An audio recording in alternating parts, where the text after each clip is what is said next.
Assalamualaikum warahmatullahi wabarakatuh. Perkenalkan, nama saya Juliana dengan NIM 10572106624 dari Prodi Manajemen dengan Fakultas Ekonomi dan Bisnis Universitas Muhammadiyah Makassar. Kali ini saya akan menyampaikan materi tentang manajemen operasional. Yuk, kita langsung mulai. Adapun poin-poin materi yang kali ini yang kita akan bahas yaitu yang pertama, apa itu manajemen operasional? Yang kedua, perencanaan operasional. Yang ketiga, pengendalian operasional. Dan keempat, peningkatan berkelanjutan. Dan kelima, studi kasus manajemen operasional. Dan terakhir, kesimpulan dari materi kita. Pertama, apa itu manajemen operasional? Manajemen operasional bisa juga dikatakan dengan fondasi keberhasilan bisnis. Mengapa? Manajemen operasional adalah jantung dari setiap organisasi, memastikan bahwa sumber daya diubah secara efisien menjadi barang dan jasa. Dan manajemen operasional membahas bagaimana suatu organisasi mengubah input bahan baku tenaga kerja, teknologi, modal informasi menjadi output barang atau jasa yang memiliki nilai dan bermanfaat bagi konsumen. Ini melibatkan perancangan, pelaksanaan, dan pengendalian proses produksi untuk mencapai efisiensi maksimum. Dengan manajemen operasional yang efektif, bisnis dapat mengurangi biaya, meningkatkan kualitas, dan memberikan nilai yang lebih kepada pelanggan. Kedua, perencanaan operasional atau menentukan arah dan tujuan. Yang pertama itu peramalan permintaan, di mana mengantisipasi kebutuhan pasar untuk mengoptimalkan produksi.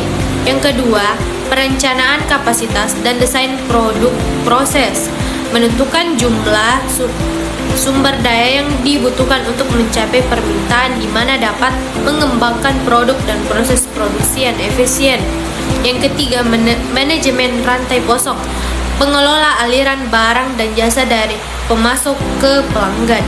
Pengendalian operasional atau memastikan pelaksanaan sesuai rencana. Adapun beberapa, yang pertama itu pengendalian kualitas, di mana memantau dan memastikan produk memenuhi standar yang ditetapkan. Yang kedua, manajemen persediaan, mengelola stok bahan baku dan produk jadi untuk menghindari kelebihan atau kekurangan. Yang ketiga, penjadwalan produksi, mengatur urutan dan waktu pelaksanaan tugas produksi. Terakhir, pengendalian biaya, memastikan operasional berjalan sesuai anggaran yang telah ditentukan. Baik, peningkatan berkelanjutan inovasi dalam proses dan sistem. Peningkatan berkelanjutan adalah kunci untuk tetap komparatif. Ini melibatkan evaluasi rutin dan implementasi perubahan untuk meningkatkan efisiensi dan kualitas, seperti rencanakan, identifikasi peluang peningkatan dan tetapkan tujuan. Yang kedua, tindak lanjuti, standarisasi perubahan atau ulangi siklus. Yang ketiga, lakukan, implementasikan perubahan pada skala kecil. Yang keempat, periksa, analisis hasil dan bandingkan dengan tujuannya.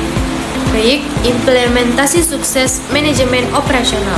Yang pertama, implementasi sukses manajemen operasional mengimplementasikan sistem otomatis gudang dan optimasi rute pengiriman hasil, pengurangan biaya operasional sebesar 15% dan peningkatan kecepatan pengiriman sebesar 20%, peningkatan kepuasan pelanggan secara signifikan. Yang kedua, rantai kopi termuka, menerapkan sistem manajemen antrian digital dan pelatihan staf yang komprehensif. Ini menghasilkan peningkatan efisiensi pelayanan 3P persen dan peningkatan penjualan sebesar 10% karena waktu yang lebih singkat. Dari materi kita yaitu manajemen operasional yang solid bukan hanya tentang menjaga agar tetap berputar. Ini tentang mendorong pertumbuhan, inovasi, dan keunggulan kompetitif dengan fokus pada perencanaan, pengendalian, dan peningkatan berkelanjutan. Bisnis dapat mencapai kinerja yang luar biasa. Demikian presentasi yang dapat saya sampaikan mengenai manajemen operasional. Semoga materi ini dapat bermanfaat dan menambah wawasan kita semua. Terima kasih. Assalamualaikum warahmatullahi wabarakatuh.